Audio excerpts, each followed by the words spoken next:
آپ کا سلوگن ہے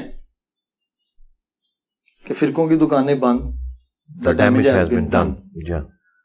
اور یہ جو آیت میں نے ابھی تلاوت کی ہے, جہاں بھی اس کا ترجمہ پڑھا جاتا ہے یہ اللہ کی رسی بریکٹ میں قرآن مجید لکھا ہوتا ہے. ہر فرقہ قرآن مجید کو تسلیم کرتا ہے, اس کے باوجود اتنے فرقے موجود ہیں, اس کی کیا وجہ ہے؟ اس کی وجہ ہے کہ یہ جو تسلیم کر رہے ہیں اس کے اوپر عمل نہیں کر رہے نا. اور یہ جو آپ بریکٹ میں قرآن مجید کہتے ہیں نا, یہ صرف وہ لوگ لکھتے ہیں کہ جو واقعی قرآن کو اللہ کی رسی مانتے ہیں. سارے لوگ نہیں مانتے. آپ اگر بریلوی مکتب سے پوچھیں, ان کی تقریریں علماء کی دیکھیں, وہ آپ کو بتا رہے ہوتے ہیں کہ رسی کے اندر کئی ایک چھوٹی رسیاں ہوتی ہیں اور وہ سارے بل مل کے ایک رسی تیار ہوتی ہے. تو ایک اللہ کی محبت کا بل ہے, ایک صحابہ کرام کی محبت کا بل ہے, ایک نبی الاسلام کی محبت کا, ایک اہل البیت کا, اور پھر بیچ میں اپنے بابا بھی داخل کر دیتے ہیں اور وہ کہتے ہیں یہ سارے مل کے اللہ کی رسی بناتے ہیں. قرآن کو کہاں ماننے کے لیے تیار ہے؟ یہ قرآن کی بات تو ہم نے آگے کی ہے کہ بھائی صحیح مسلم کے اندر جو غدیر خم کی حدیث ہے, قرآن اور اہل بیت 6225 سے لے کے 6228 تک 4 حدیث, اس میں کہا گیا ہے کہ قرآن اللہ کی رسی ہے, جو اسے پکڑے گا ہدایت پہ ہوگا, جو چھوڑ دے گا گمراہ ہو جائے گا. تم اللہ کی کتاب کو پکڑو, اپنا تعلق اس کے ساتھ مضبوط کرو. تو یہ قرآن کے اندر آیا. اصل میں ان کو دھوکہ لگا ہے اس ایک حدیث کی وجہ سے جسے علماء نے اپنے فرقے کو چمکانے کے لیے اور چندے بٹورنے کے لیے استعمال کیا, جو ابو داؤد کے اندر حدیث موجود ہے. ترمذی کے اندر جو روایت ہے مانا علی و اصحابی, وہ تو روایت کمزور ہے. ابو داؤد والی حدیث صحیح ہے کہ میری امت کے 72 فرقے جو ہیں جہنم میں جائیں گے اور ایک گروہ جو ہے وہ حق پر ہوگا. اب ان کو یہ حدیث مل گئی تو انہوں نے کہا کہ ہم اپنے سوا سارے فرقوں کو جہنمی ڈکلیئر کریں اور اپنے فرقے کو وہ ناجیہ ڈکلیئر کریں. حالانکہ اس میں فرقے کو جنتی نہیں کہا گیا تھا, ایک گروہ. بخاری مسلم میں ہے کہ میری امت کا ایک گروہ قیامت تک حق پر قائم رہے گا.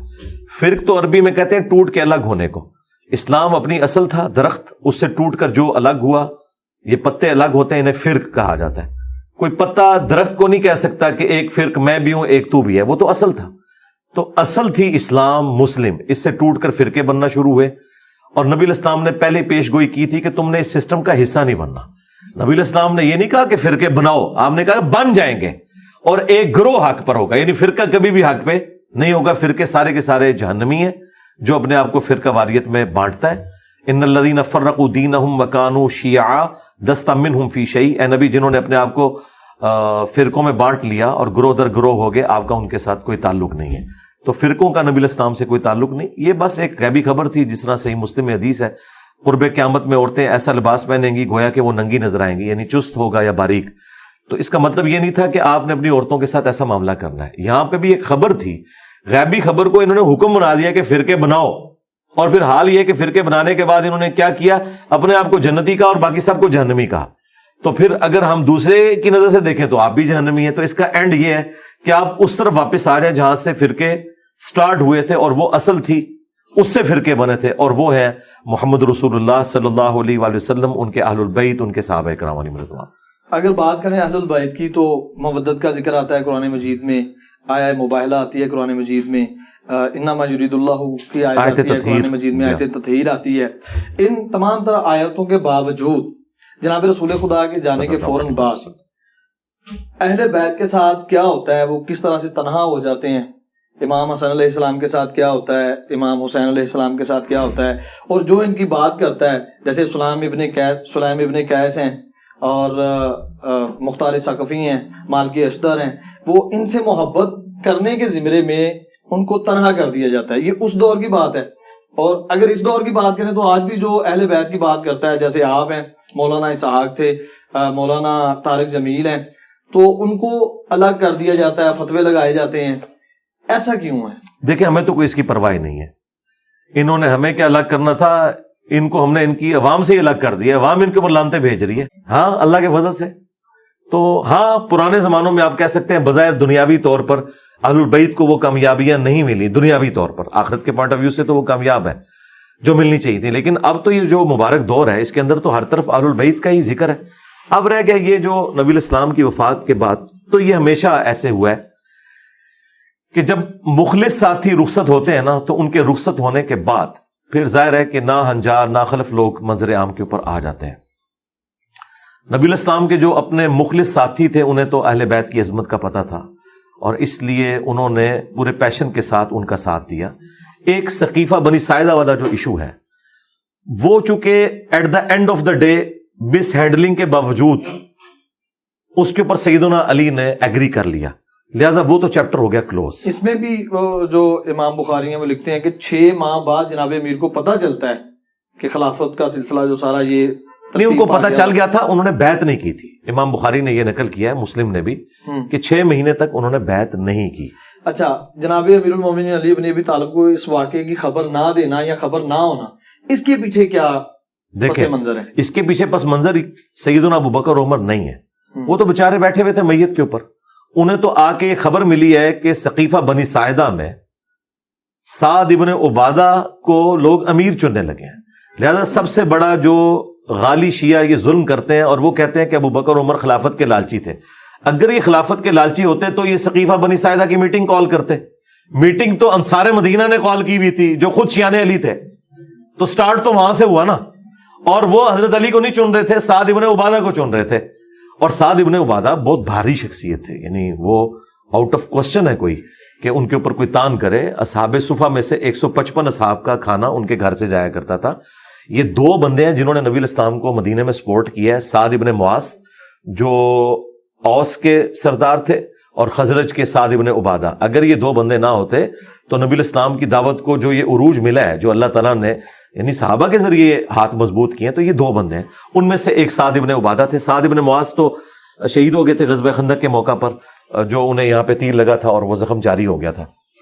اور سعد ابن عبادہ انصار مدینہ میں سے تھے اور نبی الاسلام کے قریبی ساتھیوں میں سے تھے، تو وہ سمجھتے تھے انصار مدینہ کے نبی الاسلام کے جانے کے بعد چونکہ ہم نے نبی الاسلام کو سپورٹ کیا، اور پھر ان کی جو ریزرویشنز تھی وہ جینون تھی، وہ یہ کہتے تھے کہ چونکہ مشرکین عرب جو تھے وہ آخری وقت تک رسول اللہ کے دشمن رہے صلی اللہ علیہ وآلہ وسلم، اور فتح مکہ کی وجہ سے طلقاء وہ بنے، اب ان کے آنے والی نسلیں اپنے آباء و اجداد کا بدلہ ہم سے لیں گی، کیونکہ ہم انصار مدینہ وہ تھے جنہوں نے ان مشرکین عرب کے آباء و اجداد کو قتل کیا ہوا تھا، اور ان میں حضرت علی بھی تھے جو خود مہاجر تھے، لیکن کتنے بڑے بڑے قریش کے سردار حضرت علی کے ہاتھوں قتل ہوئے تھے غزوہ بدر میں، احد کے اندر، خندق کے اندر۔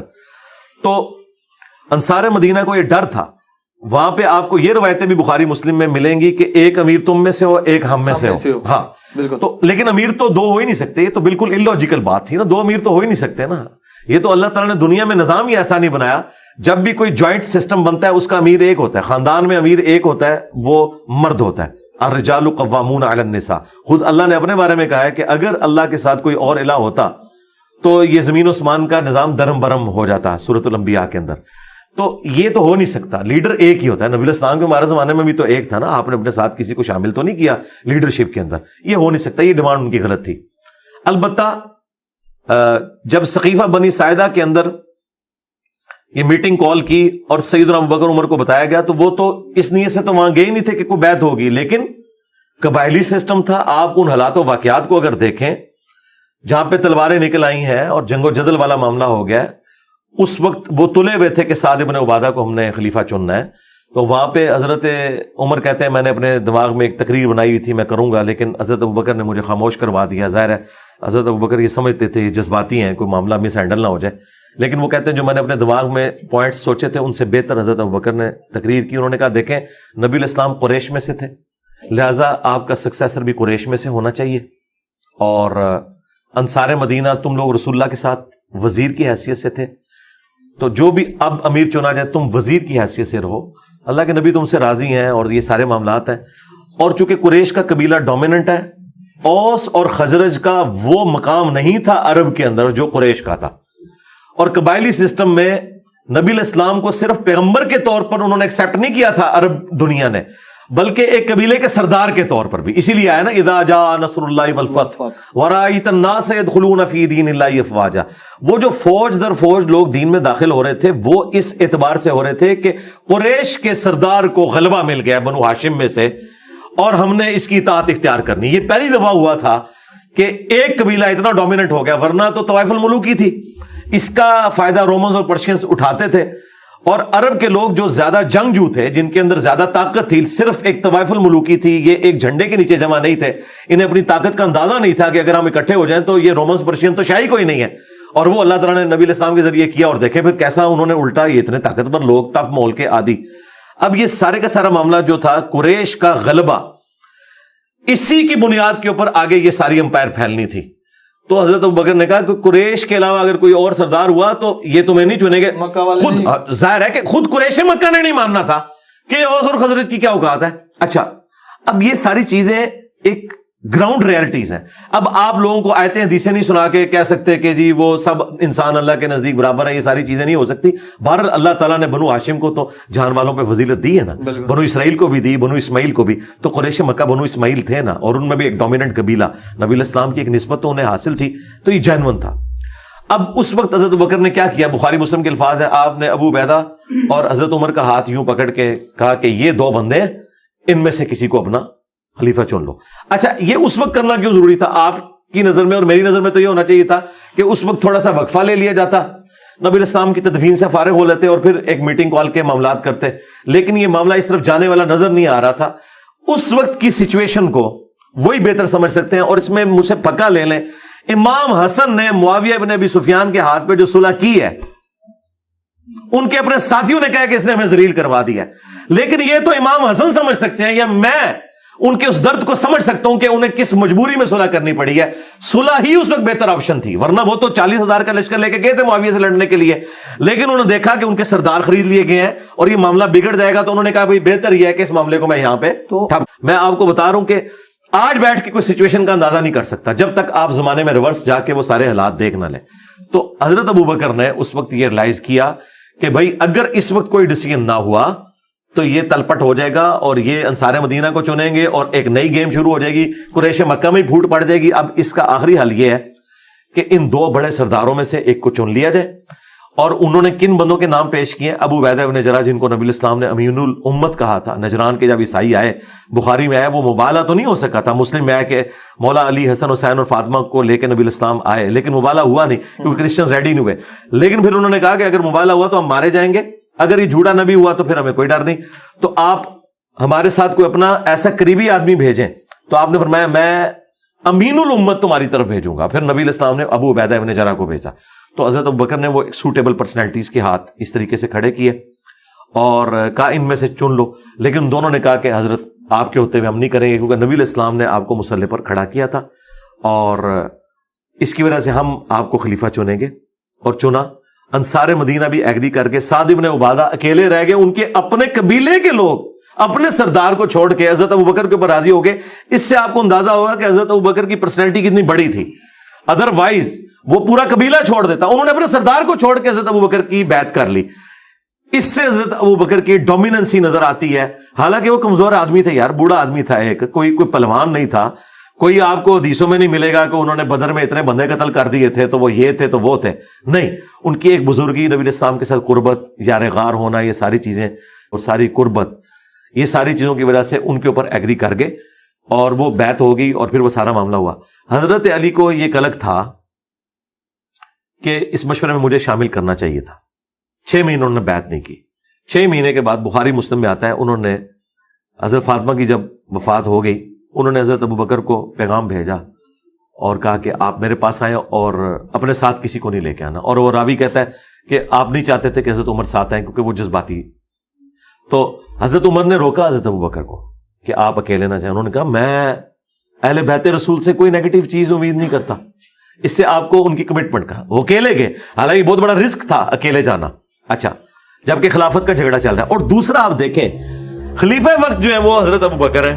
ہونا تو چاہیے تھا, وہ کہتے تم میرے دربار میں آؤ, انہیں پتا تھا اس گھر سے ہمیں دین ملا ہے, یہ ہمارے بڑے ہیں, یہ ان کا جانا. پھر حضرت علی جب یہ بات کی کہ آپ کو جو اللہ تعالیٰ نے یہ فضیلت دی اور یہ حالات و واقعات فیوریبل ہوئے, ہمیں کوئی حسد نہیں ہے, لیکن آپ نے ہمیں مشورے میں بھی شامل نہیں کیا. اس پہ حضرت ابوبکر رو پڑے. اس کے بعد حضرت علی نے کہا دیٹس آل, اب میں اعلانیہ آپ کی بیعت کروں گا. زور کے وقت حضرت ابوبکر ممبر پہ چڑھے, حضرت علی کے فضائل بیان کیے. اس کے بعد سیدنا علی چڑھے اور حضرت ابوبکر کے فضائل بیان کیے اور اپنی بیعت نہ کرنے کی وجہ بتائی. انہوں نے بھی بتایا. الٹیمیٹلی یہ سارا پیچ اپ ہو گیا. اور اس کے بعد جتنی جنگیں ہوئی ہیں ان میں تھنک ٹینک کے طور پر حضرت علی کبھی بھی علیحدہ نہیں ہوئے حضرت ابوبکر سے, نہ حضرت عمر سے. سارے معاملات مشورے کے ساتھ چلتے تھے. تو اس وقت ایک معاملہ ہوا, لیکن چونکہ at the end of the day وہ سیٹل ہو گیا. اب سیٹلمنٹ کے بعد ان گڑے مردوں کو اکھاڑنا تب درست ہے جب حضرت علی اس بیعت کے اوپر راضی نہ ہو. جب وہ راضی رہے ہیں, تینوں خلفاء کے ساتھ رہے ہیں, شیعہ کہتے ہیں کہ وہ امت کے مفاد میں رہے, ہم کہتے ہیں دل سے قبول کیا, لیکن اینڈ رزلٹ یہ کہ ساتھ رہے نا, تو تم بھی امت کا مفاد سمجھو نا. اگر مولا علی نے سمجھا ہے تو آج تم اس بنیاد کے اوپر امت کو تو نہ توڑو نا. بنو امیہ کے غلط ایکٹیویٹیز کا ابو بکر و عمر کے ساتھ کوئی لینا دینا نہیں ہے. حضرت عثمان کے دور میں بھی جو کچھ ہوا اس میں بھی حضرت عثمان حضرت علی کے مشورے کو لے کے چلتے تھے. کہیں کسی جگہ پہ مس ہینڈنگ ہوئی ہے تو وہاں پہ بھی حضرت علی نے کبھی بھی حضرت عثمان غنی کی خلافت کا انکار نہیں کیا, انہیں اپنے ساتھ لے کے چلے. تو یہ پورے معاملات کو دیکھنا چاہیے, سچویشن کو. جو شیعہ نے اس حوالے سے ہنگامہ کھڑا کیا ہوا ہے نا, یہ بالکل ناحق ہے ان کا, جس ایکسٹریم پہ وہ لے گئے اس مسئلے کو. کیونکہ دیکھیں غیر مسلم بھی یہ تسلیم کر رہے ہیں آج کہ نبی الاسلام کی لیگیسی کو خلفائے راشدین آگے لے کے چلے. اور قرآن میں اللہ کا وعدہ تھا هو الذی ارسل رسولہ بالہدی ودین الحق لیظہرہ علی الدین کلہ. نبی الاسلام کے ذریعے تمام ادیان کے اوپر اس دین کو غالب کرنا تھا. لیکن نبی الاسلام کی مبارک زندگی میں یہ دین تو صرف عرب کی سرزمین میں غالب ہوا ہے, سارے ادیان پہ تو غالب نہیں ہوا. رومنز اور پرشینز کے اوپر تو خلفائے راشدین کے دور میں ہوا ہے. تو خلفائے راشدین کی جو فتوحات ہیں یہ نبی الاسلام کی اس دعوت کی کنٹینیوشن ہے. اللہ تعالیٰ نے ان کے ذریعے اتنا بڑا کام لیا کہ دیکھیں نبی الاسلام کی وفات کے وقت ہزاروں لوگ جب مرتد ہو گئے اور صحابہ کرام کی تعداد کم رہ گئی ہے, تب بھی وہ دلیری کے ساتھ لڑے ہیں. اور اللہ نے نہ صرف عرب پہ ان کو غلبہ دیا ہے, جھوٹے پیغمبروں کے اوپر غلبہ دیا ہے, منکرین زکات کے اوپر غلبہ دیا ہے, الٹا سپر پاور سے ٹکرا گئے. یہ اللہ تعالیٰ کی غیبی تائید تھی. باقی جو مسئلے مس ہینڈل ہوئے وہ زیادہ بگڑے ہیں بنو امیہ کی وجہ سے. جب انہوں نے ممبروں پہ سب و شتم شروع کیا اور یہاں پہ شیعان علی کے اندر پھر ایک غم کی کیفیت آئی اور پھر وہ ان کو جلانے کے لیے اوپر تک چلے گئے. اور یہ ہوتا ہے یعنی عمل کا جو رد عمل ہے یہ اس طرح ہوا ہے. اب اس ساری جو گفتگو آپ نے کی ہے میرے ذہن میں 4 سے 5 کویسچن آئے. جی کریں ترتیب سے, نہیں ترتیب سے کریں, ترتیب سے. سب سے پہلے جناب ابو بکر اور حضرت عمر رضی اللہ تعالیٰ عنہما کا ادھر جانا. ایک اور روایت بیان کی جاتی ہے کہ حضرت عمر رضی اللہ تعالیٰ عنہ تلوار لے کے مدینے کی گلیوں میں گھوما کرتے تھے کہ جس نے کہا کہ جناب رسول خدا اس دنیا سے رحلت فرما گئے ہیں میں اس کی گردن کاٹ دوں گا. یہ ان کی کیفیت وہ خلافت والے وہ جو بنو سعدہ اسقیفہ میں واقعہ ہوا اس سے پہلے ہوئی کہ اس سے بعد؟ نہیں, اس سے پہلے تھی یہ کیفیت. یہ گلیوں میں نہیں گھومتے تھے, وہ صرف مسجد نبوی میں ایک ایکٹیویٹی پرفارم کی اور یہ کیفیت ان پہ چند منٹ کے لیے طاری ہوئی ہے بس. اور پھر آپ نے کہا اور وہ ختم ہوگی. وہ بخاری میں الفاظ ہے جب حضرت ابوبکر نے خطبہ دیا نا, انک میت و انہم میتون آیت پڑھی, وما محمد الا رسول قد خلت من قبلہ الرسل یہ پڑھی, اور پھر خطبہ دیا من کان یعبد محمدا فان محمدا قد مات. جو محمد کی عبادت کرتا تھا جان لے محمد مر چکے, اور جو اللہ کی عبادت کرتا ہے وہ جان لے کہ اللہ کو موت نہیں کبھی آئے گی. اس کے بعد بخاری کے الفاظ ہیں کہ ابو بکر سے جب میں نے آیات اور یہ خطبہ سنا تو میرے پاؤں میرے جسم کا بوجھ نہیں اٹھا سکے, وہ نیچے گر پڑے, اور کہتے ہیں مجھے یقین آ گیا کہ آپ نبی الاسلام دنیا سے چلے گئے. تو یہ وقتی کیفیت تھی, گلیوں میں کوئی نہیں گھومتے تھے. یہ ایمی لوگوں نے آگے سفرے لگا دی ہیں, 10 ہوتا ہے اور سفرے لگا کے بہت بڑی میں کر دیں گے, وہ نہیں وقتی طور پہ تھی. اگر یہ بات مانی جائے تو پھر کیا نعوذ باللہ ان کا ذہنی توازن بگڑ گیا تھا؟ نہیں, ایک وقتی کیفیت تھی جو ان کے اوپر طاری ہوئی. اچھا وہ کیفیت یہ نہیں تھی کہ وہ یہ نہیں مانتے تھے کہ نبی نے مرنا نہیں ہے, انہیں پتا تھا کہ ہر انسان کو موت ہے. بے شک ان کو یہ تھا یہ قرآن میں آیا نا کہ اللہ نے اس دین کو غالب کرنا ہے. وہ کہتے تھے کہ اللہ کے نبی نے اپنا کام ابھی پورا کیا ہی نہیں ہے. ان کے یہ دماغ میں نہیں تھا یہ کام اللہ نے بعد میں پورا کروانا ہے, تاکہ اللہ تعالی غیر مسلموں کے اوپر بھی یہ ثابت کرے کہ خلفائے راشدین کے پیچھے, نبی الاسلام کی دعوت کے پیچھے اللہ کھڑا ہے. اگر نبی دنیا میں نہیں رہے تب بھی یہ دعوت آگے چلے گی. اور وہ لوگ جو خلفائے راشدین سے بغض رکھتے ہیں ان کے اوپر بھی یہ حق کھلے کہ اللہ تعالیٰ نے انہیں دین کے کام کے لیے چنا. تو وہ یہ کہتے تھے کہ جس طرح موسیٰ علیہ السلام 40 دن کے لیے کوہ طور پہ گئے اور پھر واپس آ گئے تھے, نبی علیہ السلام ڈورمنٹ پوزیشن میں گئے, یہ واپس آ جائیں گے. تو جب وہ آیات پڑھی حضرت ابوبکر نے, کیونکہ حضرت ابوبکر فزیکلی نبی علیہ السلام کی ڈیڈ باڈی جس نے چیک کی ہے نا صحابہ میں سے, وہ حضرت ابوبکر ہے. ہاں اس بات کو سمجھے, باقی تو باہر تھے. مطلب ایک بندے کی میت اندر رکھی ہے, افواہیں ہیں کہ فوت ہوا ہے یا زندہ ہے, اور ایک قریبی آدمی اس کا جو محرم ہے, کیونکہ حضرت عائشہ کے وہ والد تھے, وہ اندر گیا ہے, اس نے جا کے نبض چیک کی, کنفرم کیا نبی علیہ السلام فوت ہو گئے. بخاری کے الفاظ ہیں ماتھے پہ بوسہ دیا اور کہا یا رسول اللہ ایک موت تو آپ کو آنی تھی, اب دوسری موت آپ کو نہیں آنی, اب آپ اللہ کی جنتوں میں. پھر جب آگے انہوں نے کنفرم کیا نا, تو اب باہر تو کوئی یعنی خدا نہ خواستہ ایک شخص کا والد فوت ہوتا ہے اور وہ باہر آ کے اناؤنسمنٹ کرتا ہے کہ بھائی میرے والد صاحب جو اتنے دنوں سے بیمار تھے وہ فوت ہو گئے. تو اب اگر باہر کوئی بندہ یہ سمجھ رہا تھا نہیں وہ ٹھیک ہے یا ریکور کر رہے ہیں، وہ کہیں گے یار یہ بات کنفرم ہوگی. تو جب خبر کنفرم ہوئی ہے تو حضرت عمر کو پتہ لگ گیا کہ یہ ہونا تھا. پہلے وہ سمجھ رہے تھے افواہ ہے کہ حضور علیہ السلام پہ بے ہوشی کی کیفیت ہے، لوگوں نے سمجھ لیا کہ آپ فوت ہو گئے ہیں. فوت نہیں ہوئے ہوں گے، ہو سکتا ہے آپ وقتی طور پہ مطلب بے ہوش ہوئے ہیں اور واپس آگے. یہ تو آپ کے ساتھ غزوہ احد کے موقع پہ نہیں ہوا تھا. کیا غزوہ احد کے اوپر نہیں مشہور ہو گیا تھا کہ آپ، کیونکہ وہ جب مولا علی نے آپ کا زخم صاف کیا، سیدہ فاطمہ نے زخم صاف کیا، مولا علی پانی لے کے آئے، جو بخاری مسلم میں آتا ہے نبی علیہ السلام کا خون اتنا بہہ گیا تھا آپ بے ہوش ہو گئے تھے. تو شہادت کی خبر تو اس وقت مشہور ہو گئی تھی اور یہ آیت اس وقت نازل ہوئی تھی. امپلیمنٹ ادھر ہوئی، وما محمد الا رسول، محمد تو نہیں مگر ایک رسول. اگر یہ مر جائیں یا قتل کر دیے جائیں تو کیا تم دین سے الٹے قدم پھر جاؤ گے؟ اچھا، بخاری کے الفاظ ہیں کہ صحابہ کرام کہتے ہیں کہ جب یہ آیت حضرت ابوبکر نے پڑھی تو ہمیں لگا یہ آیت ابھی نازل ہوئی ہے.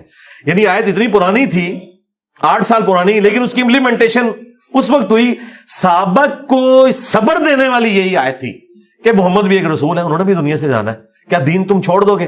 اور بخاری کے الفاظ ہیں کہ پھر کتنے دن تک صحابہ کرام جب ایک دوسرے کو ملتے تھے تو یہی آیت پڑھتے تھے، ایک دوسرے کو ڈھار. جیسا ہم کسی کا افسوس کرتے ہیں نا، تو افسوس ان کا ہی ہوتا تھا وما محمد الا رسول خلت من قبلہ رسول. میں سمجھتا ہوں اتنی بڑی غم کی کیفیت سے صحابہ کا نکلنا اور پھر جنگوں میں اپنے مخالفین کو ہرا کے اتنی بڑی اسلامی اسٹیٹ کو قائم کرنا، یہ بہت غیر معمولی واقعہ ہے. دوسری بات آپ نے کی صلح حسین علیہ السلام کی، صلح حسن علیہ السلام کی، کہ ان کے جو حامی تھے انہوں نے بھی اعتراض کیا. تو صلح حدیبیہ میں بھی تو یہی واقعہ کوٹ کرتا ہے امام بخاری کہ جب جناب رسول خدا نے صلح حدیبیہ پہ صلح کر لی تو جناب عمر رضی اللہ تعالیٰ عنہ معترض ہوئے اور حضرت ابوبکر کے پاس بھی گئے کہ ہم کیوں صلح کر رہے ہیں، کیا ہم حق پہ نہیں ہیں؟ اس کے بارے میں کیا موقف ہے آپ کا؟ دیکھیں، وہ بخاری کے الفاظ ہیں پوری زندگی وہ شرمندہ رہتے تھے کہ میں نے رسول اللہ پہ اتنی جرت کیوں کی. لیکن وہ جرت نبی علیہ السلام پہ اس لیے نہیں تھی کہ انہوں نے کوئی بدتمیزی کی ہے. نبی علیہ السلام سے ان کی فریکنس تھی. ان کا تقاضا یہ تھا کہ آج ہم طاقتور ہیں، ان کو کچل کیوں نہ دیں. صلح حسن ڈیفرنٹ ہے. صلح حسن کے کیس میں امام حسن کمزور تھے اور امیر شام طاقتور تھے کیونکہ انہوں نے ان کے گورنر خرید لیے ہوئے تھے. صلح حدیبیہ میں رسول اللہ طاقتور تھے، مشرکین عرب کمزور تھے، تبھی تو وہ صلح آفر کر رہے تھے. بالکل، ادروائز تو وہ مارنے کے لیے مدینے میں 3 دفعہ تو آ چکے تھے اور انہوں نے شرائط بھی اپنی منوائی. اچھا، پہلا آپ نے فرق دیکھا تو لہذا حضرت عمر کی ڈیمانڈ غلط نہیں تھی. ان کا یا رسول اللہ آج ہم تگڑے ہیں، ایسی کی تیسی ان کی، ٹھیک ہے؟ تو پھر رسول اللہ مان لیتے. میں بتا رہا ہوں، میں آپ کو لاجیکلی بتا رہا ہوں دنیا کے پوائنٹ آف ویو سے کہ یہ صلح حسن سے بالکل ڈیفرنٹ کیس بنتا ہے. اچھا، دوسری بات، نبی علیہ السلام نے کیوں نہیں مانا؟ اس لیے کہ نبی علیہ السلام کو اللہ تعالیٰ نے وحی کے ذریعے مستقبل بتا دیا تھا. اگر نبی علیہ السلام کے پاس وحی نہ آتی ہوتی، نعوذ باللہ من ذالک، تو پھر انہوں نے حضرت عمر والا ہی ڈیسیژن کرنا تھا کہ جب دشمن اب قابو میں آیا تو یہ تو میرے ساتھیوں کا قاتل ہے، میں ان کو چھوڑ. لیکن نبی علیہ السلام کو اللہ تعالیٰ نے وحی کے ذریعے بتا دیا تھا کہ ہم نے یہ طے کر لیا ہے کہ یہ صلح ہوگی، بظاہر دب کے ہوگی، لیکن اس صلح میں سے ہم آپ کی فتح نکالیں گے، ٹھیک ہے؟ اسی لیے حضرت عمر پتہ ہے خاموش کب ہوئے؟ بخاری کے الفاظ ہیں جب حضور نے کہا میں اللہ کا رسول ہوں، بالکل ایسے، بس وہ خاموش ہو گئے. خاموش ہو کے وہ حضرت ابوبکر کے پاس گئے کہ آپ کوئی سفارش کریں اور یہ معاملہ کوئی ایسا معاملہ ہو جائے.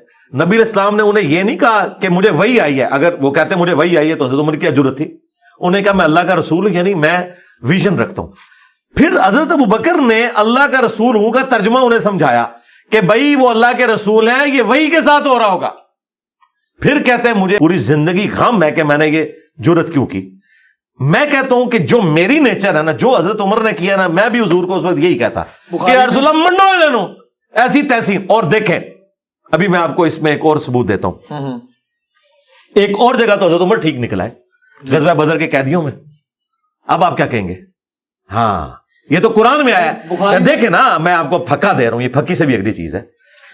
سورۃ الانفال کی آیت نمبر 68 اور 69 میں آیا کہ اگر وہ پہلے آیات نازل نہ ہوئی ہوتی جو تم نے غزوہ بدر کے قیدی چھوڑے، ہم تمہیں عذاب دیتے. یہ اتنے سخت الفاظ ہیں رسول اللہ صلی اللہ علیہ وآلہ وسلم کے بارے میں کہ تمہیں عذاب دیا جاتا تم نے یہ قیدی کو چھوڑے.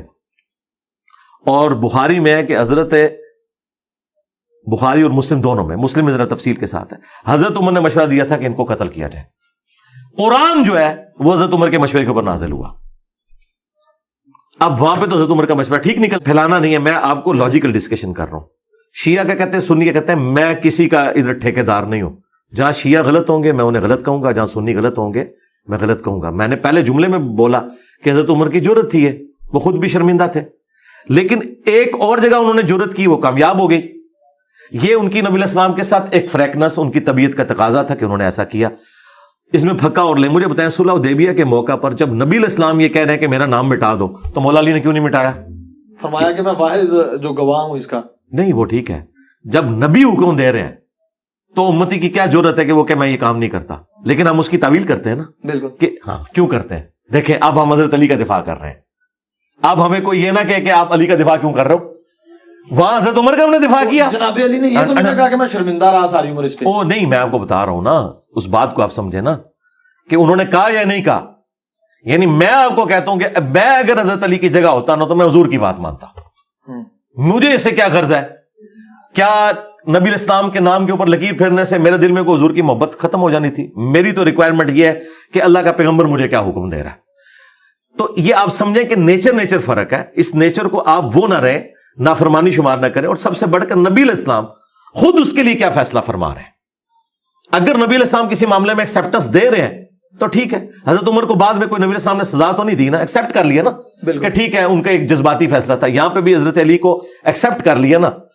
کام تو پھر آپ کو خود کرنا پڑا. پھر آپ نے کہا اچھا مجھے بتاؤ کہاں لکھا ہے. پھر آپ نے لکیر پھیری اور اپنے ہاتھوں سے لکھا. اور راوی کہتے ہیں کہ آپ کی ہینڈ رائٹنگ اتنی خوبصورت نہیں تھی، آپ کا موڑزہ تھا، آپ لکھنا پڑھنا نہیں جانتے تھے. بہرحال آپ نے محمد بن عبداللہ لکھ لیا اور اس طریقے سے وہ معاملہ سیٹل ہوا. آپ کو ایک ایفرٹ تو پٹ کرنا پڑی. تو معاملات کو آپ نے پورے سینیریو میں دیکھنا ہوتا ہے، پک اینڈ چوز نہیں کرنا ہوتا. معاملات کو دیکھ کے اب مجھے بتائیں جو تحکیم کا مسئلہ ہوا ہے حضرت علی اور حضرت معاویہ کا، آپ اگر مجھ سے پوچھیں میں اگر حضرت علی کی جگہ ہوتا تو میں کبھی بھی نہ اس تحکیم کے اوپر راضی ہوتا. اور آج ہمیں اینڈ رزلٹ بھی پتا ہے. لیکن اس وقت سچویشن کیا بنی تھی وہ حضرت علی اس کی تکلیف فیل کر سکتے ہیں کہ جب ان کے ساتھیوں کے اندر دو گروہ بن گئے، انہوں نے جب نیزوں پہ قرآن اٹھا لیے، تو حضرت علی نے اب یہ دیکھنا تھا میرے ساتھیوں میں جو دو گروہ بنے ہیں اب یہ نہ ہو کہ میں اپنی عمارت وہاں پہ مینجمنٹ لوز کر جاؤں. جس طرح امام حسن نے تو صلح ہی کر لی نا بالکل جب وہ خرید لیے. یہاں پہ بھی معاملہ جب بگڑنے لگا تو حضرت علی کو یہ نظر آیا کہ اس وقت یہ معاملہ کرنا بہتر ہے اور اس کو اس طریقے سے لے کے چلا جاتا. آج ہم بیٹھ کے کہہ سکتے ہیں یار اس کا اینڈ رزلٹ کیا نکلا، یہ ہوا وہ ہوا. ہو سکتا ہے کہ تحکیم نہ ہوئی ہوتی تو اس سے بھی برا رزلٹ نکلا ہوتا. تو اس سچویشن کو جو بندہ ڈرائیونگ سیٹ پہ بیٹھا ہوا ہے نا وہی جج کر سکتا ہے. اور نبی کے علاوہ جو بھی ججمنٹ دیتا ہے نا وہ صحیح بھی ہو سکتی ہے غلط بھی ہو سکتی ہے. یعنی آپ بعد میں تاریخ میں پیچھے جا کے تو یہ کہہ سکتے ہیں کہ یہ یوں ہوتا تو یوں ہو جاتا. جس طرح کتنے تاریخ دان غیر مسلم کہتے ہیں کہ اگر 6 رکنی کمیٹی میں حضرت علی کو خلیفہ چن لیا جاتا نا تو معاملات خراب بھی نہ ہوتے اور اسلام کی سلطنت اس سے وسیع ہوتی. حضرت علی کی جو ایکسٹراڈنری کوالٹیز ہیں، ان کی کمپیٹنسیز ہیں اور اتنا بڑا پیریڈ آپ کو مل جاتا. ٹھیک ہے، لیکن یہ تو سوچنے کا ایک پہلو ہے نا. دوسرا پہلو یہ کہ بنو امیہ تو ہے پتہ نہیں سازشیں کر کے جس طرح حضرت عمر فاروق قتل ہو گئے مغیرہ ابن شعبہ کے غلام کے ہاتھوں، ہو سکتا ہے حضرت علی کو وہ چوتھے دن ہی مار دیتے. یہ بھی تو ہو سکتا تھا نا. یہ تو اللہ کو پتا نا کہ کیا ہونے والا تھا. ہاں. اور پھر دوسری بات نبی علیہ السلام نے حضرت علی کو بتایا تھا کہ تم نے میری ڈیوٹی پوری کرنی ہے. میں نے کافروں کے خلاف جنگ کی تھی، تم نے مسلمانوں کے خلاف کرنی ہے. اور امت کو بتانا ہے کہ مسلمانوں کے ساتھ ڈیل کیسے کرنا ہے. جب مسلمانوں سے جنگ ہوگی تو ان کی عورتیں لونڈیاں نہیں بنائی جائیں گی. ٹھیک ہے، یہ ساری کی ساری مسلمانوں کی آپس کی جو جنگ جو قرآن میں ہے، جب مسلمانوں کا گروہ باغی ہو ان سے قتال کرو، یہ سارے احکامات ہم نے مولا علی سے سیکھے ہیں. جنگ جمل صفین نہروان نہ ہوتی تو امت کو نہیں پتا تھا کہ مسلمان کی جب مسلمان سے جنگ ہو تو آپ نے کیا اس میں سے نکالنا ہے. تو حضرت علی کی ڈیوٹی نبی علیہ السلام نے جب لگائی تھی اسی وقت انہوں نے وہ کام کرنا تھا. تو میرا خیال ہے جنگ جمل صفین کی جو پیش گوئیاں ہیں اہل سنت کی کتابوں میں اور شیعہ کی کتابوں میں، یہ خود ثبوت ہے کہ حضرت علی کو چوتھا خلیفہ ہی ہونا چاہیے تھا، کیونکہ اسی زمانے میں وہ جنگیں آئی ہیں نا، پہلے خلیفہ کے زمانے میں تو نہیں آئی ہیں.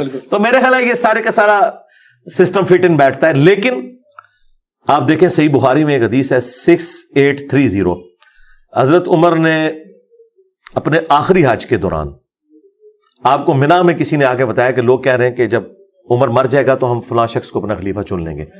تو حضرت عمر کو اتنا غصہ آیا، انہوں نے کہا میں آج یہیں پہ ایک خطبہ دوں گا کہ مسلمانوں کے مشورے کے بغیر یہ خلیفہ چن رہے ہیں. تو عبد الرحمن بن عوف نے کہا کہ حضرت آپ نہ یہاں ایسا نہ کریں، ساروں تک یہ بات نہیں پہنچی ہوئی، آپ مدینے جا کے خطبہ دیں.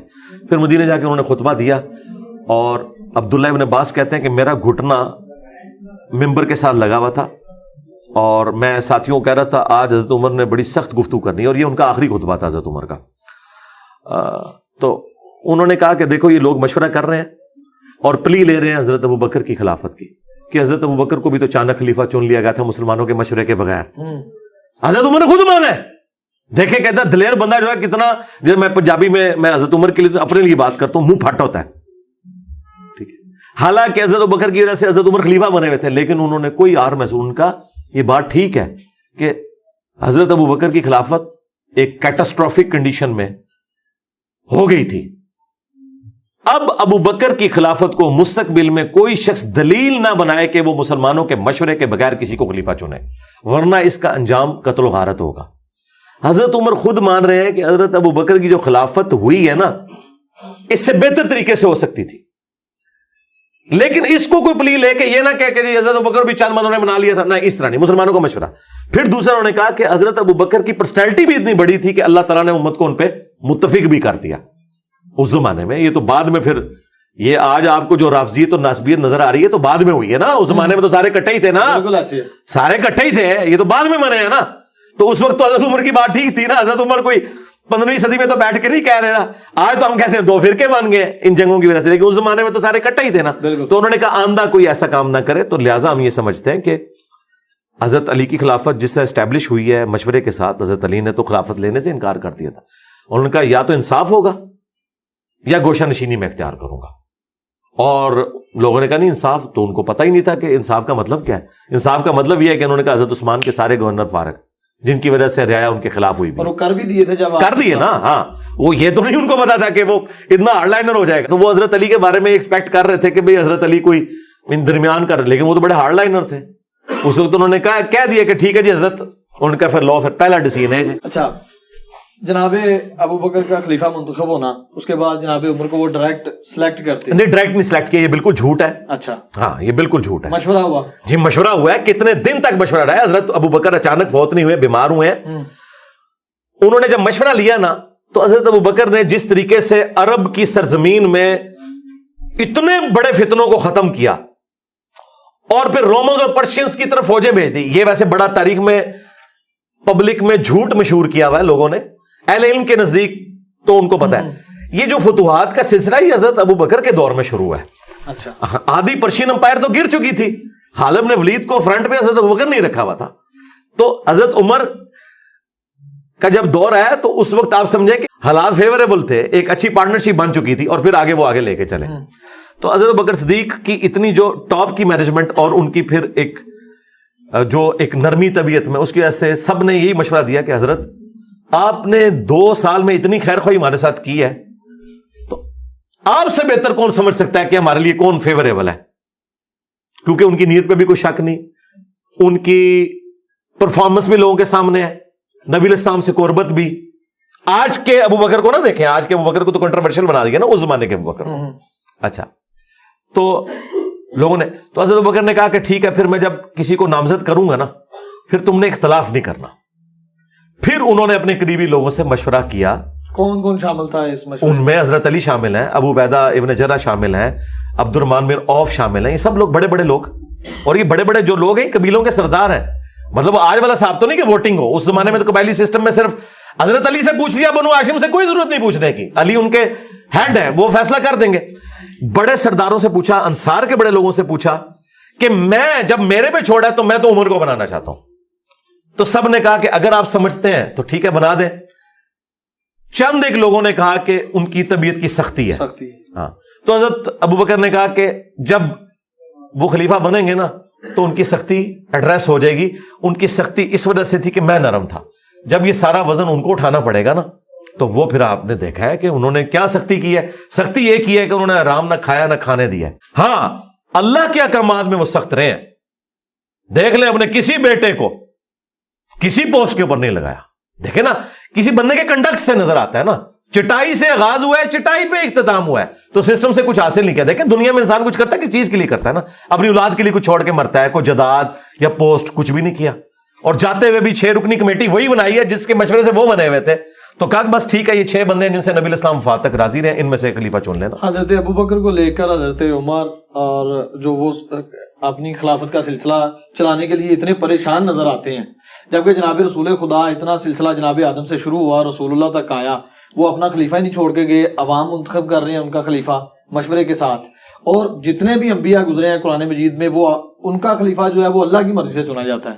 جناب موسیٰ علیہ السلام کا خلیفہ, جناب زکریا علیہ السلام رو کے دعا کر رہے ہیں کہ مجھے ڈر ہے اپنے بھائیوں کا, کوئی میرا جو ولی ہے وہ مجھے دے دیں.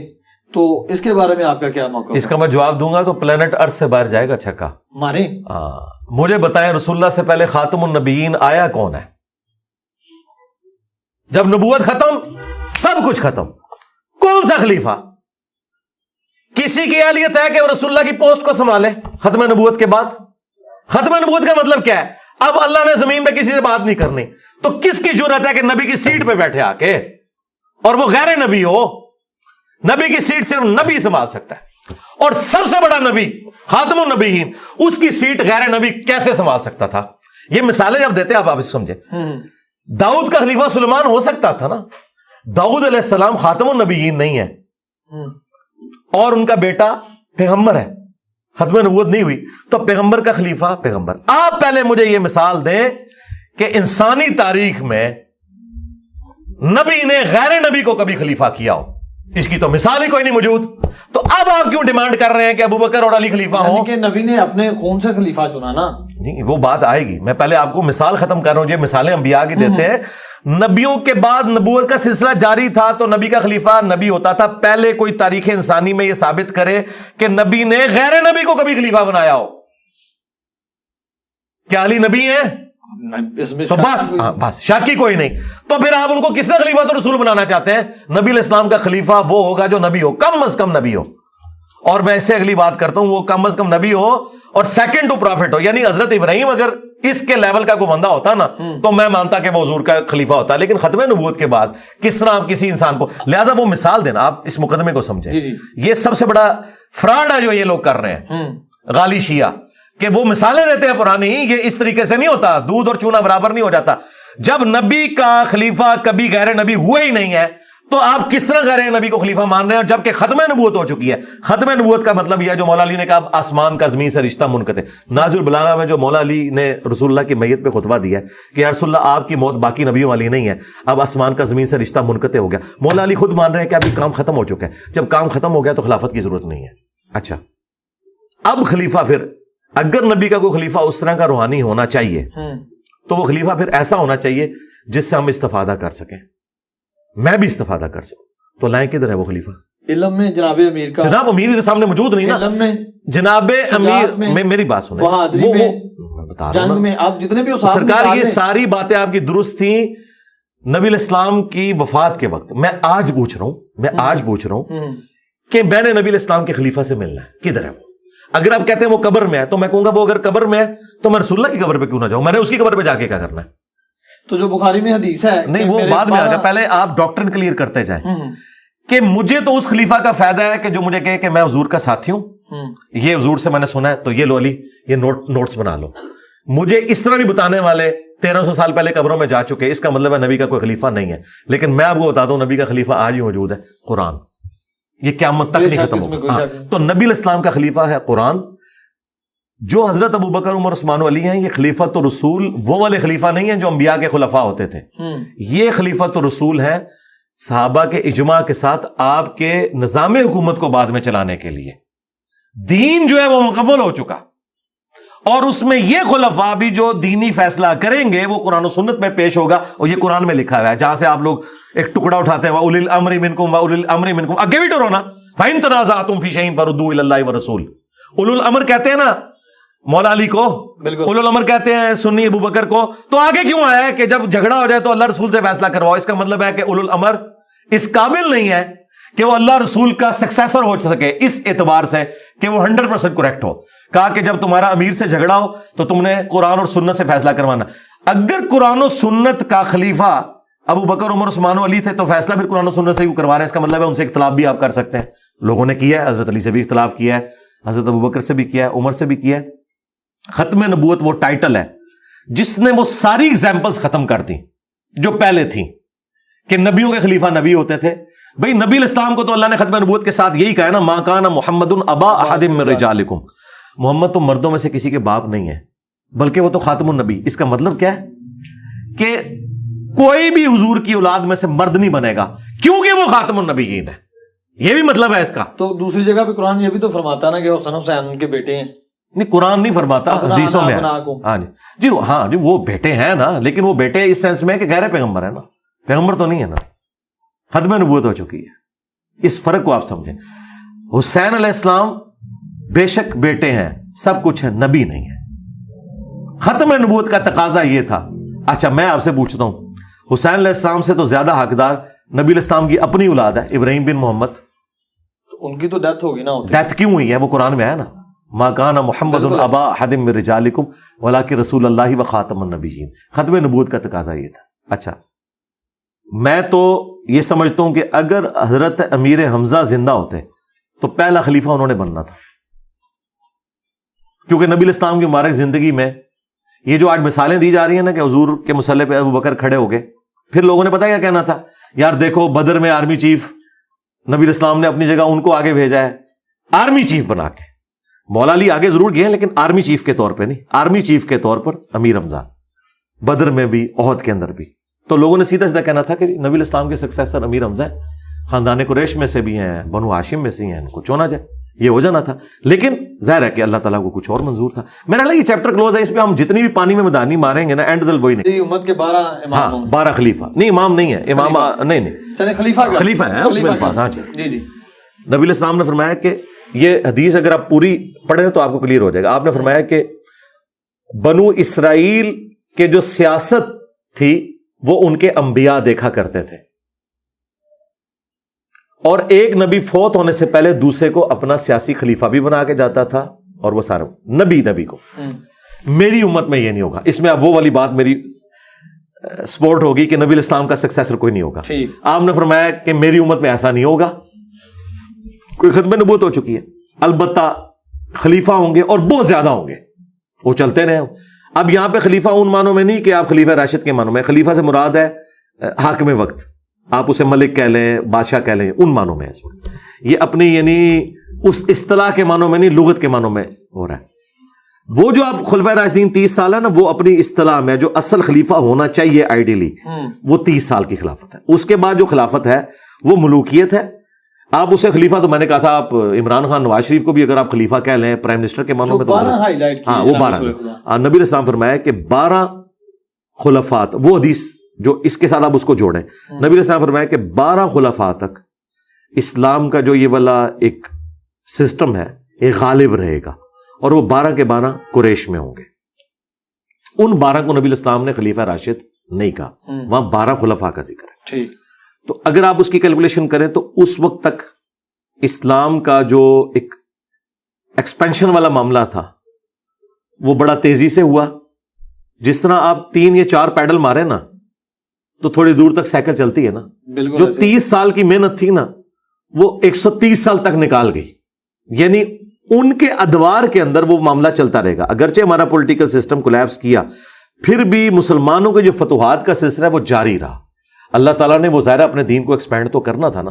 رومنز کے ساتھ جنگیں رہیں اور آگے معاملات چلتے رہے, کرتے کرتے مسلمان اسپین تک بھی پہنچ گئے. یورپ بلکہ وہ ایک صرف جنگ ہار گئے تھے فرانس والی, ادروائز تو یورپ بھی پورا مسلمانوں کے پاس آ گیا تھا. تو یہ سارے کا سارا معاملہ چلتا رہا. تو ان معنوں میں یہ ایک تشریح ہے, اس میں ان خلفاء کی تعریف نہیں ہے بلکہ ان کے دور کی تعریف ہے کہ ان کے دور تک اسلام کا غلبہ رہے گا. کیونکہ دوسری جگہ آ گیا کہ 30 سال تک خلافت راشدہ, اس کے بعد کاٹ کھانے والی ملوکیت. وہ خلافت ہے لیکن ملوکیت والی خلافت ہے. دوسرا حافظ ابن کثیر, ابن تیمیہ اور باقی لوگ اس طرف بھی گئے ہیں کہ یہ 12 خلفاء کنزیکٹو نہیں ہوں گے. 5 تو کنزیکٹو آ گئے, ابو بکر, عمر, عثمان, علی, حسن ابن علی. 6 عمر بن عبدالعزیز ہیں, اور پھر قیامت تک کچھ خلفاء آئیں گے اور آخری امام محمد مہدی ہوں گے. یہ بھی تشریح اہل سنت کے ہاں چل رہی ہے. یعنی میں نے نہیں کی ہے, یہ حافظ ابن کثیر نے لکھی ہے. اچھا, ایک تشریح یہ کی گئی. اب شیعہ جو اس کو 12 امام کہتے ہیں, تو پھر اگر 12 امام والی بات مانی جائے تو 12 اماموں میں سے حکومت تو صرف 2 اماموں کو ملی ہے, مولا علی کو اور مولا حسن کو. باقی تو سارے امام خلیفہ بن نہیں سکے, قید کر دیے گئے. کر دیا. اچھا, اور نبی الاسلام حکومت کے پوائنٹ آف ویو سے خلافت کا ذکر کر رہے تھے یا ملوکیت کا ذکر کر رہے تھے یا حکومت کا, تو لہٰذا جو شیعہ نے یہ 12 اماموں والا کانسیپٹ 12 خلفاء سے نکالا ہے, یہ بالکل فراڈ نکالا ہے, بالکل نہیں نکلتا, یہ بالکل چیز ہی کچھ اور تھی. اچھا, اور سنیوں میں سے ناسبیوں نے ان سے 12 خلفاء کی جو فضیلت ثابت کی, یہ بھی دھوکہ دیا, کیونکہ 12 خلفاء کے اس دور تک کی بات کی ہے, ان 12 خلیفوں کی تعریف نہیں کی حضور نے, تعریف کی ہے خلافت راشدہ کی. ٹھیک ہے, دونوں طرف فراڈ ہوا ہے. اور یہ جو میں فراڈ یہ میں نہیں کہہ رہا, یہ کتابوں میں تھا, خود ابن تیمیہ نے منہاج السنہ لکھی شیعہ کے خلاف, لیکن اتنا سخت وہ سنی ہونے کے باوجود بعض اوقات اس میں ناسبیت بھی نظر آ جاتی ہے. اس نے کہا بھی یزید اور اس کا باپ ہم انہیں مسلمانوں کا بادشاہ مانتے ہیں, خلیفہ راشد نہیں مانتے. حالانکہ وہ شیعہ کے خلاف کتاب لکھ رہا ہے, لیکن یہ مان رہا ہے کہ یار ہم ان کو ویسا نہیں مانتے جیسا کہ آپ کہہ رہے ہیں. یہ 12 خلفاء والا جو ناسبیوں نے رزلٹ نکالا وہ بھی ردی کی ٹوکری میں ہے, جھوٹ بول رہے ہیں, فٹ نہیں بیٹھتا, تطبیق ہی نہیں ہوتی. دوسری طرف 30 سال تک خلافت, پھر کاٹ کھانے والی ملوکیت, اس کا کیا کریں گے؟ جو میں آپ کو تشریح کر کے بتا رہا ہوں یہ علماء نے محدثین نے لکھی, اور یہی اس کی بیسٹ تشریح بنتی ہے. اور شیعہ نے جو یہ فراڈ نکالا کہ اسے 12 امام ثابت ہے, تو بھئی وہ تو خلفاء تھے, خلفاء جو ہیں وہ حکومت سنبھالتے ہیں, تو حکومت تو صرف مولا علی کو ملی ہے اور امام حسن کو بھی 6 مہینے, باقی 10 تو سارے کے سارے خلفاء کے ہاتھوں شہید ہوئے ہیں, تو حکومت تو نہیں ہے, لہٰذا ان کی بھی بات پوری نہیں ہوتی ہے. اور آخری خلیفہ جو ہے اسے جا کے حکومت ملے گی, تو پھر 3 خلیفوں کو ملی, باقیوں کو نہیں ملی, تو خلافت والے معنوں میں پھر یہ چیز نہیں ہے, امامت والا معاملہ. لہٰذا یہ معاملہ جو ہم بتا رہے ہیں آپ کو موقف, یہی موقف اہل سنت کے جن محدثین کا یہ موقف ہے, یہی حق پر مبنی ہے, یہ تمام روایتوں کو سیٹسفائی کرتا ہے. اور ہمارے استاد مولانا اسحاق صاحب کا یہی موقف تھا. میں نے ان سے جو 1-to-1 کوسچن آنسر سیشن کیا, اس میں انہوں نے یہی جملے بولے کہ بھئی علی بیٹا پھر ان 12, میں شیعہ حضرات سے بھی کہتا ہوں کہ 12 اماموں کو حکومتیں تو کوئی نہیں ملی. ہاں دیکھیں مولانا اسحاق, اللہ تعالیٰ ان کی روح کو خوش کرے جنت الفردوس میں, الحمدللہ, بعض اوقات وہ ایک جملہ ایسا بولتے تھے کہ میرے جیسے جو لوگ ہیں نا, وہ ان کے لیے وہ چابی ثابت ہوتا تھا اور ایک علم کا دروازہ کھول جاتا تھا. انہوں نے میرے انٹرویو میں کم از کم 15-20 بار دیکھ چکا ہوں ان کی وفات کے بعد. ہر دفعہ میں سنتا ہوں نا, میں کہتا ہوں یار یہ جو مولانا نے جملہ بولا, اچھا وہ مجھے فیل ہوگا, ہر بندے کو نہیں فیل ہوگا. اچھا, انہوں نے غدیر خم کی حدیث پہ شروع میں ایک جملہ بولا کہ علی بیٹا جو تم نے کہا نا کہ نبی الاسلام کا وسیع قرآن ہے, میرا یہی نظریہ ہے, کیونکہ حجۃ الوداع پہ آپ نے قرآن چھوڑا. اور میں اس میں انہوں نے کہا, میں اپنے شیعہ دوستوں سے بھی کہتا ہوں کہ حجۃ الوداع پہ اعلان غدیر حضور نے کیوں نہیں کیا, جبکہ پوری دنیا کے لوگ جمع تھے, آپ وہاں اپنا خلیفہ چھوڑتے, وہاں تو آپ نے قرآن کی بات کی ہے جو صحیح مسلم میں 2950 ہے, سنت والی روایت تو دور کی کتاب میں, قرآن میں. اچھا, تو وہ انہوں نے بڑا پیارا جملہ کہ وہ موقع حضور نے کیوں ضائع کیا, انٹرنیشنل گیدرنگ تھی, سارے لوگ تھے, آپ اعلان کر دیتے, یہ غدیر بھی آپ نے کیوں کیا, انہوں نے آپ نے وجہ بتائی اس کی, جو مولانا اسحاق نے بولی, میں اس کو ایکسپلور. انہوں نے کہا کہ غدیر پہ صرف اہل شام تھے اور اہل مدینہ تھے, باقی سب جا چکے تھے, اور اہل شام نہیں مولا علی کی خلافت کا انکار کرنا تھا اور جنگیں ان سے لڑنی تھی. اہل مدینہ مظلومین ہونے تھے, انصار مدینہ, ان کے اوپر یزید نے چڑھائی کی. بیسیکلی نبی علیہ السلام نے غدیر خم پہ یہ جو کہا نا, میں اہل بیت کے معاملے میں تمہیں اللہ کا خوف دلاتا ہوں, آپ یہ بتا رہے تھے کہ میرے اہل بیت کے ساتھ میرے بعد برا سلوک نہیں تم نے کرنا, جو تم نے واقعہ حرہ میں کرنا ہے, جو صفین میں تم نے کرنا ہے. شامیوں کو ڈرایا تھا, یہاں خلافت کا اعلان مقصود نہیں تھا. اور باقی تو میں نے آج جتنے دلائل رکھ دی ہیں کہ نبی علیہ السلام خاتم النبیین ہے, تو بھئی خلیفہ کہاں سے لائیں, کم از کم نبی چاہیے, ہاں, یا پھر نبی کے لیول کی کوئی چیز چاہیے تو وہ قرآن ہے جو بالکل واقعی غیر مخلوق ہے. تو یہ آپ بات سمجھیں مولانا اسحاق. اور ایک اور آپ تحفہ لے جائیں آج آپ کے کیمرے میں, بسم اللہ. دیکھیں شیعہ نے اتنا بڑا ہنگامہ کھڑا کیا کہ آیت مباہلہ کے موقع پر نبی علیہ السلام اپنی باقی بیٹیوں کو کیوں نہیں لے کے آئے, اس سے انہوں نے باقی بیٹیوں کا انکار کیا. حالانکہ آج کا سب سے بڑا غالی شیعہ یاسر الحبیب, جو حضرت عائشہ کے اوپر قنوت نازلہ پڑھتا ہے, نعوذ باللہ, اتنا غالی خبیث رافضی ہونے کے باوجود وہ کہتا ہے کہ جی بیٹیاں چاہ رہی تھی, وہ بھی مانتا ہے تاریخ میں ہے. اچھا دیکھیں, نہیں میں دیکھیں شیعہ میں اتنے ہارڈ لائنر, جو حضرت ابوبکر عمر عثمان کو منافق کہیں, وہ بھی کہیں نہیں بیٹیاں چاہ رہے ہیں, تو اس کا مطلب ہے بات تگڑی ہے. یہ میں شیعہ کے لیے بات کروں. اچھا, اب یہ مذاق اڑانے والی بات ہے. کیا وہ باقی 3 بیٹیاں اس وقت زندہ تھیں مبالغے کے وقت؟ نہیں, وہ تو اس سے پہلے فوت ہو چکی تھی, تو قبر سے نکال کے تو نہیں لانا تھا نبی علیہ السلام نے. تو یہ اعتراض کتنا باطل ہے. اب یہ جگہ جگہ جو یہ اعتراض کرتے ہیں تو شیعہ علماء دوسری تو کہتے ہیں ہم تاریخ کے بڑے ماسٹر ہیں, ہمیں پتا ہے کہ جی غدیر خم 18 ذوالحجہ کو ہوئی اور فلانی چیز فلانی تاریخ میں ہوئی. ایون انہوں نے آج تک تاریخیں ساری یاد رکھی ہوئی ہیں. ٹھیک ہے جی, 8 شوال کو جو ہے وہ بقیع غرقت قبرستان کو گرا دیا گیا, اتنا کچھ انہوں نے یاد رکھا ہوا ہے. یہ ان کو تاریخ بھول جاتی ہے صرف سنیوں کو نیچا کرنے کے لیے. باقی 3 بیٹیاں کتنے سن باقی, اور بھائی فوت ہو گئی ہیں سن, کوڑ مار دے, جھوٹ بول دو, تو یہ آپ جھوٹا الزام لگا رہے ہیں فوت ہو گئی ہیں, تو پھر یہ الزام بنتا ہی نہیں. اچھا, مولانا اسحاق نے ایک پھکا اس میں دیا. انہوں نے کہا کہ وہ بیٹیاں تو ہوگی تھی فوت, اور تم کہتے ہو کہ اہل بیت صرف یہ 5 بندے ہیں, نبی علیہ السلام کے ساتھ 4. کون سے؟ حسن, حسین, فاطمہ اور اگر تمہاری یہ لاجک ہم مان لیں تو علی کی ایک اور بیٹی بھی تھی اس وقت. کون سی؟ زینب, حضرت زینب. ان کو مباہلے میں کیوں نہیں لائے؟ کیا اہل بیت سے خارج کر دیا؟ یہ پھکا ہے, پلانٹ ارتھ سے باہر پھینکا چھکا مولانا اسحاق نے. اگر زینب مباہلے میں نہیں آئی, حضرت علی کی بیٹی, حسن و حسین کی بہن, تو کیا وہ اہل بیت سے خارج ہو گئی ہیں؟ حالانکہ تھیں, قبر سے نہیں نکالنا. بات حدیث قصاص سے بھی تو کیا جا سکتا ہے. سرکار چھوڑے ہیں, بات آگے چلے گی نا, بات آگے چلے گی. مل رہی ہے نا اس کے اور ساتھ. سرکار بات کوئی اور ہو رہی ہے. بات یہ ہو رہی ہے کہ حسن و حسین کے بہن بھائی اہل بیت ہیں کہ نہیں, پہلے یہ بتائیں. جو عقیدہ تواریخ میں ملتا ہے اہل بیت کے بارے میں, وہ 12 امام ہیں. تو پھر تو میں کہتا ہوں, تو میرا تو خیال ہے پھر اہل بیت کے ساتھ یہ دشمنی ہے کہ مولا علی کی بیٹی جس نے یزید کے دربار میں اپنے بھائی حسین کا مقدمہ لڑا, اپنے باپ کا مقدمہ لڑا, اگر وہ اہل بیت نہیں ہے تو اڈے جڑے پوڈری تے چرسی دربارہ تے بیٹھے ہوئے اہل بیت بنے تھے, ایک دو اہل بیت ہو گئے نے جڑے آتے ہیں یہ امتی تے اسی اہل بیت ہاں. تو بھائی یہ بات ہے, یہ بات نہ کرے, آپ بھی گنہگار نہ ہو جائیے گا اللہ کے حضور, پکڑے نہ, لا حول ولا قوت الا باللہ. تو حضرت علی کی ساری اولاد جو فاطمہ سے وہ سب اہل البیت ہیں, چاہے وہ جناب محسن ہو چھوٹی عمر میں جو شہید ہو گئے, اہل سنت کے ہاں بھی وہ ہیں, لیکن وہ والا واقعہ نہیں جو یہ کہتے ہیں. بالکل. حسن و حسین بھی, اور ان کے ساتھ ان کی سسٹر زینب. زینب اس وقت 1.5-2 سال کی تھیں جب مباہلہ ہوا ہے, اور ان کو اٹھا کے جانا کوئی مسئلہ نہیں تھا. اور بڑی حیران کن بات ہے کہ فاطمہ سلام اللہ علیہ انہیں گھر کسی کے پاس چھوڑ کے آئی ہوں گی, لے کے ساتھ جانا کمفرٹیبل تھا. اور میں کہتا ہوں شکر ہے گھر چھوڑ گئی ہیں. آج ہم ان کو گیچے سے پکڑ سکتے ہیں کہ بتاؤ اگر اس طرح تم نے اہل بیت سے لوگوں کو خارج کرنا ہے تو زینب بنت علی کیا اہل بیت سے خارج ہے؟ جو زینب بنت رسول اللہ کو تم اہل البیت سے خارج کرتے ہو تو یہ ظلم نہ کرو. البتہ یہ بات درست ہے کہ باقی 3 بیٹیوں سے نبی علیہ السلام کی اولاد نہیں چلی, اولاد یہیں سے چلی ہے, آل محمد یہی ہے. لیکن ہر بات یہ مولانا اسحاق صاحب نے ایک پھکا دیا تھا, میں نے آپ کو بتایا بعض کا وہ اتنی بڑی یعنی پھکا دیتے تھے جس کا جواب ہی ممکن نہیں. یہ تو تاریخی باتیں تھی. آپ کے حوالے سے اگر بات کروں تو جتنے بھی سواد اعظم میں علماء کرام ملتے ہیں اخلاقیات کے اعلیٰ درجے پہ خود کو پیش کرتے ہیں, لیکن جیسے ہی آپ کا ذکر آتا ہے وہ تمام تر اخلاقیات کو بھول جاتے ہیں اور گالی گلوز بھی کرتے ہیں, طرح طرح کے آپ کو القاب بھی دیتے ہیں. اس کے بارے میں کیا موقف ہے آپ کا؟ اس کے پیچھے ریزن یہ ہے کہ اصل چہرہ ان کا وہی ہے جو آپ کو نظر آتا ہے میرے آئینے کے اندر. ابھی تک ان کے سامنے آئینہ آیا نہیں تھا.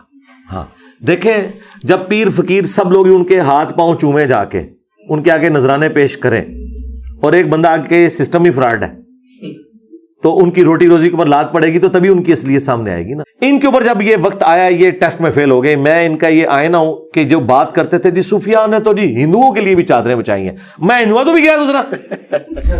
ہاں کتنی گالی مجھے نکلتے رہے. میں آپ کا اصلی چہرہ بتانا چاہتا ہوں کہ صوفیاء نے جتنا لبادہ اوڑا ہوا ہے نا, یہ اصل چہرہ ان کا یہی ہے جو آپ کی زبان سے ظاہر ہو رہا ہے. آپ کے مفادات کے اوپر جب ضرورت پڑتی پھر آپ کا اصلی چہرہ آتا ہے. ہندو جب بیٹھ کے ساتھ آپ کے قوالی گا رہے ہوں گے تو آپ نے چادر ان کے لیے بچانی ہے. میں تو آگے سیدھا ٹولنوں ہاتھ پانا ہے. ہاں میرا تو اسلام میں تو انو قابل قبول نہیں رہا. جیسے بھی ذکر کیا یہ اچھا, یہ ہندوؤں کے ساتھ اس لیے خوش تھے کہ دو رل کے قوالی کرتے سن. ہاں جس سے یہاں بھی آپ دیکھ رہے ہیں کتنے اختلاف ہوتے ہیں, سوٹا لگانے کی باری آتی ہے سارے کٹھے ہو جاتے ہیں. ہاں یہ سوٹے کٹھے لاندے سن, اس وجہ سے راضی ہے, میں سوٹا نہیں لاتا. میرا سیکنڈ لاسٹ کوسچن ہے, اس کے بعد آخری پہ. بہت مشکل کام ہے یہ امت کے لیے اٹھنا, اپنے بلکہ پوری دنیا کی مخالفت لینا. میں اپنی فیملی میں کچھ باتیں کر کے جو ہے وہ زیر عتاب آ جاتا ہوں. یہ ہمت, یہ جرت, یہ حوصلہ کیسے آیا آپ میں اور کس عمر میں؟ دیکھیں یہ آپ لوگوں کے نزدیک تو بڑی جرت کی اور ہمت کی بات ہے, میں تو اسے نارمل سمجھتا ہوں. اس کی وجہ ہے کہ جب آپ نے فیصلہ کر لیا نا کہ آپ نے آخرت لینی ہے، پھر وہ مولا علی کا جو قول ہے کہ یا انصاف ہوگا یا گوشہ نشینی ہوگی. کسی نے سوچا تھا کہ ایک بندہ جو گوشہ نشینی کی باتیں کر رہا ہے اور خلیفہ بنتے ہی سارے گورنر فارغ کر دے گا، کیونکہ پھر انصاف اسی طریقے سے ہوتا ہے. تو وہ جرت انسان کے اندر بالکل وہ موجود ہوتی ہے، صرف اس نے فیصلہ کرنا ہے. تو فیصلہ آپ بھی کریں، کوئی مشکل نہیں ہے. یہ معاشرہ آپ کو کیا دے گا، یہ رشتہ دار آپ کو کیا دیں گے؟ آج تک کچھ دیا بھی نہیں. میں تو کہتا ہوں دنیا دار لوگ ہیں وہ اپنے دنیاوی منفعت کی خاطر رشتہ داروں کو جوتے کی نوک پہ رکھ کے پرے پھینکتے ہیں. آپ نے دیکھا نہیں کتنے لوگ ہیں پاؤں کے نیچے کچل کے آگے چلے جاتے ہیں، کہتے ہیں دفعہ ہو، میں نے اپنا آپ کو دیکھنا ہے. بالکل اگر دنیا داروں میں یہ چیز ہے تو دیندار بندے میں نہیں ہو سکتی بالکل کہ وہ کسی کی پرواہ نہ کرے. ٹھیک ہے، تم نے جو بکواسیات ارشاد فرمانے ہیں وہ فرما لو، لیکن میں تو اللہ رسول کے ساتھ کمیٹڈ ہوں، اور یہ میرے ایمان کا بھی تقاضا ہے. یہ میں سب کچھ اپنی آخرت کے لیے کر رہا ہوں، کسی کی آخرت کے لیے نہیں. کیونکہ میں اس وقت تک اپنے ایمان میں اپنے آپ کو کامل نہیں کر سکتا جب تک کہ میں اللہ کو ٹاپ پرائرٹی نہ مان لوں، اس کے پیغمبر کی تعلیمات کو ترجیح اول نہ دے لوں. باقی سب لوگ تو بعد میں آتے ہیں نا. تو میں نے دیکھنا ہے اللہ رسول کی ڈیمانڈ ہے. بڑے بڑے آستانہ عالیہ پہ صوفیزم کے میں گیا ہوں، گلا پڑا ہوتا ہے، بڑے سسٹم ہوتے ہیں، منتھلی لگی ہوتی ہے مریدین کی. جی جی. آپ کے میں آیا ہوں، صبح میں نے ناشتہ بھی کیا ہے، چائے بھی ملی ہے، سموسا بھی ملا ہے، پھر کھانا آفر ہوا ہے. یہ سارا کچھ کیسے مینج کرتے ہیں؟ بس اللہ کا فضل ہے جی، چل رہا ہے اور چلا رہے ہیں. ظاہر کوئی پکی کھاتے ہیں کہ مال نہیں، دیکھیں میں پورے پاکستان کو تو نہیں روٹی کھلا رہا. ابھی یہ جہاں پہ یہ چند ایک لوگ ہیں نا جن کو ہم نے کھانے کے لیے روکا، باقیوں کو تو سموسا اور چائے کے اوپر گزارا کرتے ہیں. تو ایک اتوار والے دن لوگوں کو کھلایا جا سکتا ہے، کوئی اتنا بڑا مسئلہ نہیں. ہم فضولیات نہیں نہ کرتے.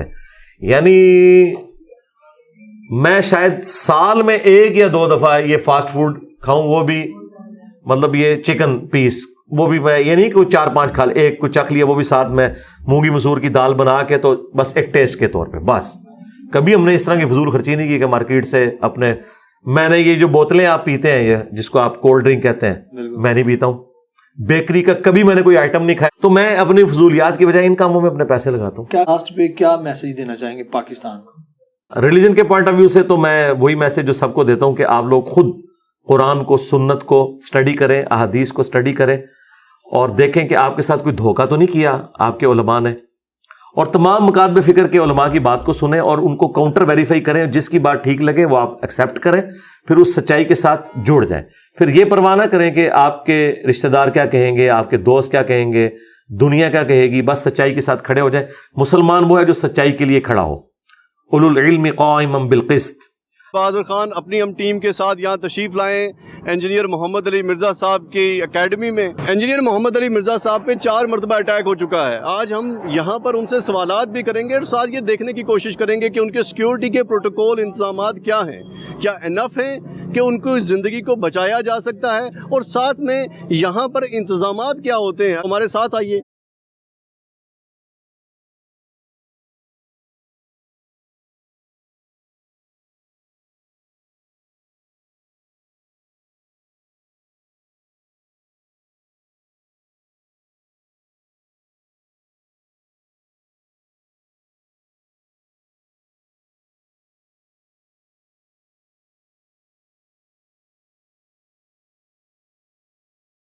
السلام علیکم محمد علی مرزا صاحب، تھینک یو ویری مچ.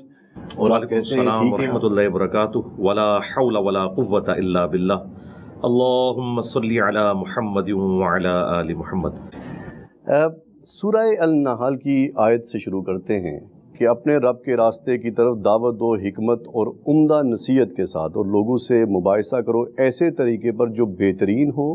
تمہارا رب ہی زیادہ بہتر جانتا ہے کہ کون راستے سے بھٹکا ہوا اور کون راہ راست پہ ہے.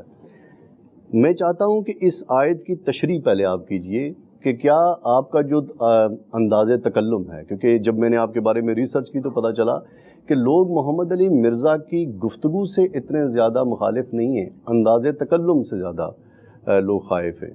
یہ کہتے ہیں کہ it is not important what he is saying, it is very important how he is saying. اس آیت کی روشنی میں یہ پورا رویہ سمجھائیے مجھے. اس آیت میں قطعاً یہ بات نہیں ہوئی ہے کہ جو بات کی جا رہی ہے آپ اس کو پھینک دیں، انداز کو اپنا لیں. لچھے دار انداز تو ہمیشہ خوشنما انداز شیطانی لوگوں کا رہا ہے، اور وہ اپنا غلط سودا بھی پبلک میں اس طریقے سے بیچتے ہیں. اللہ کے محبوب صلی اللہ علیہ وآلہ وسلم کے بارے میں اللہ تعالیٰ نے سورہ صاد کے اینڈ پہ فرمایا